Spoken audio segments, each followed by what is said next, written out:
That's a bit of a we downer. set off from Ushuaia. Everything was calm. We were served champagne. We're underway, and we went to bed. And we woke up the next morning. There were ropes strung through all the hallways and in all the common rooms, because there will come a time when the boat will be rocking so much that will be the only way. Are you looking for mustard? No, I was going to politely. Go take some of the applesauce, if that's what you need. Like that. Yes, it was, and there are times they say that it can be so bad they will restrict you to your room for those 36 hours.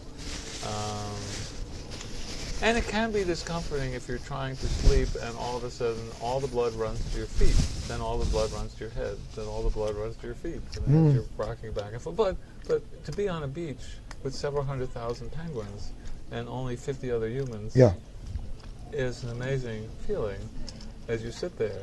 And as you walk along the beach until you see no other human being, they say, okay, you can circle the island, don't step on the moss because it's rare moss, and we're leaving this little island in 2 hours, so be back.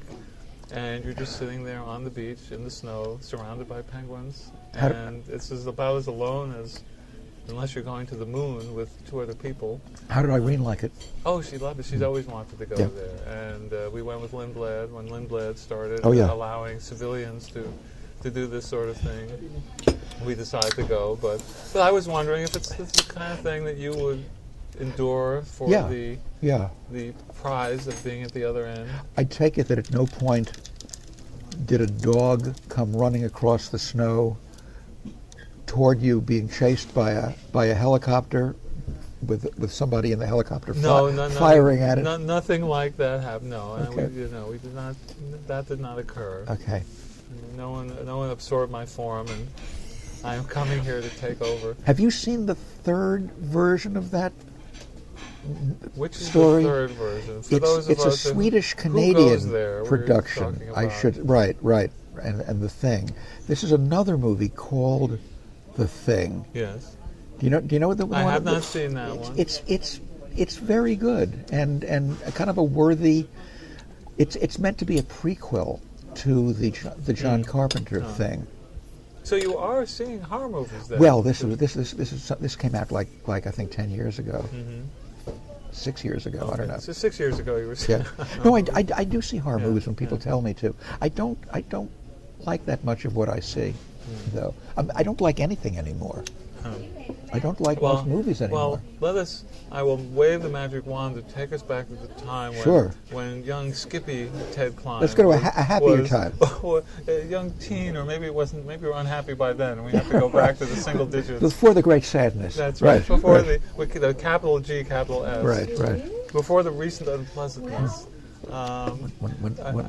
When hope was alive and life seemed rosy. That's right. So what was it like back then with your first encounters with this stuff, when everything was fresh? Oh boy, I just read my first. I mean, who were you reading and what were you seeing back then that just lit that fire? Just, I mean, it's quite conventional. Just what everybody else read. I think. I read the big fat anthologies at the local library. I read a lot of Robert A. Heinlein juveniles. That's not horror, but obviously science fiction, just like everybody else did. And all the big modern library giants that everybody kind of cut their teeth on, right? Yeah, the science fiction and the horror. Yes. So. See, I ended up mine was sort of accidental.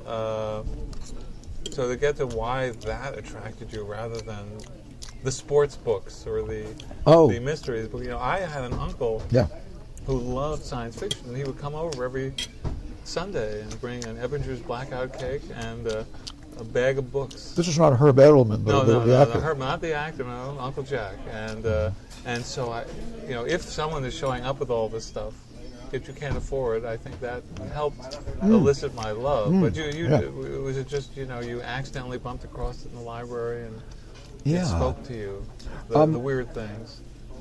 I think I've said this in a kind of self-analytical way. I'll repeat it, that there was a kind of syndrome I got into when I was a little boy, where I would read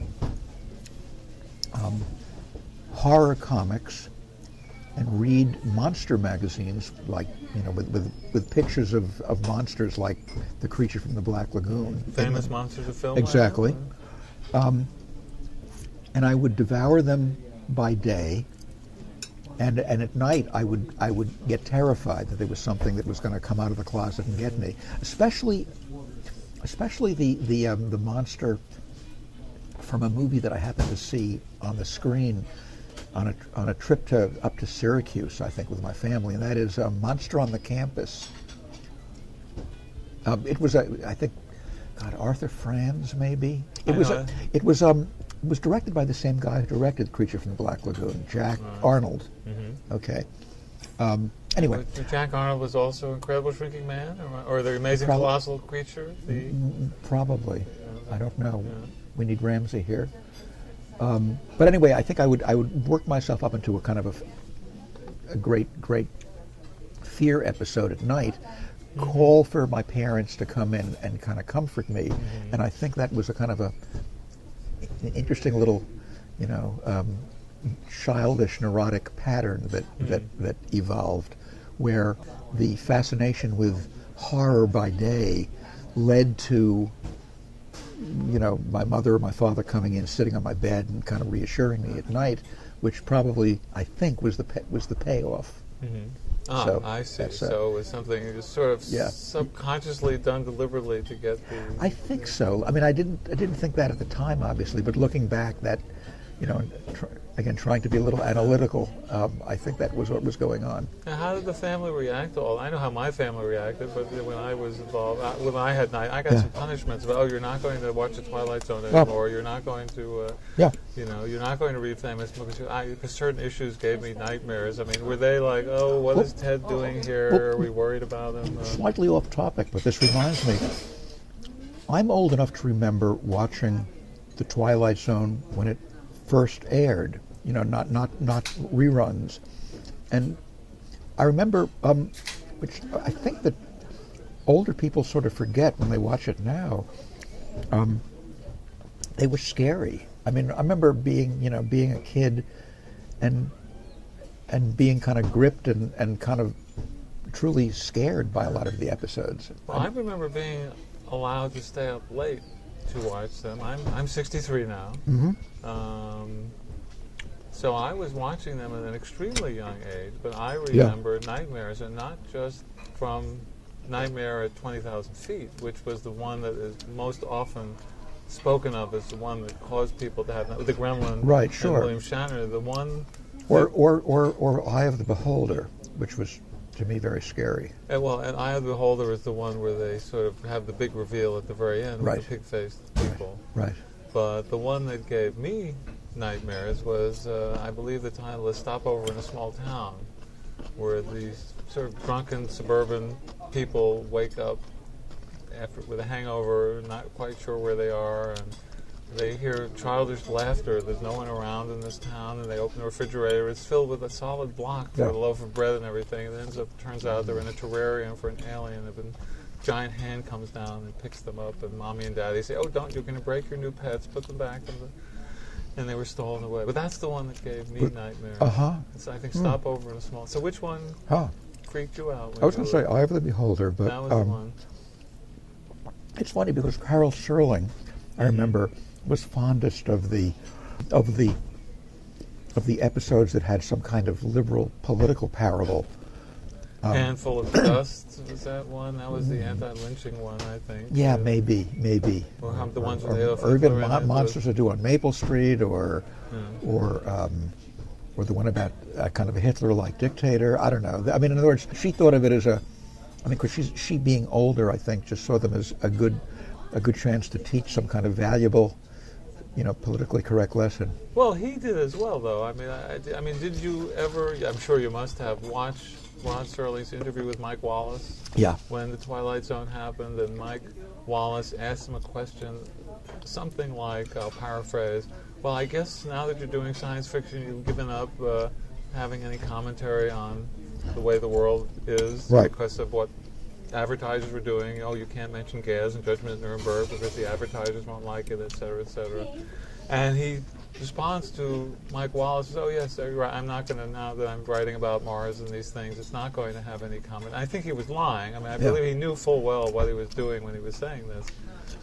He was going undercover in a way and still saying an awful lot. Yeah. And far more people remember, as much as I, as a lover of old-time television, remember Patterns and Requiem for a Heavyweight and The Comedian and all his other work. It's this work that has stood and had the cultural impact, I think. But